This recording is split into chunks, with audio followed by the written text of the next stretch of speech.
It's the time. Da da da da da. So guys, today I'm gonna show you guys why this Rubik's Cube is named the pyraminx Rubik's Cube. These are some reasons why. So the first reason is that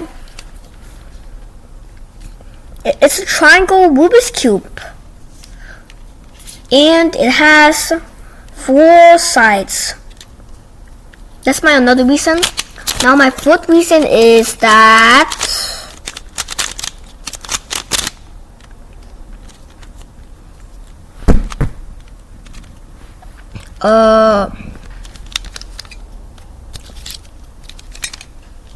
that this pyraminx Rubik's Cube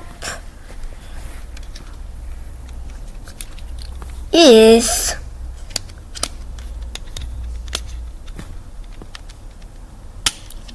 it's like a feeling of triangle. So these are all the reasons why. So guys, I hope you enjoyed my today's video, and guys, thank you so much for watching. But guys, help us subscribe so that way we can get to 800 subscribers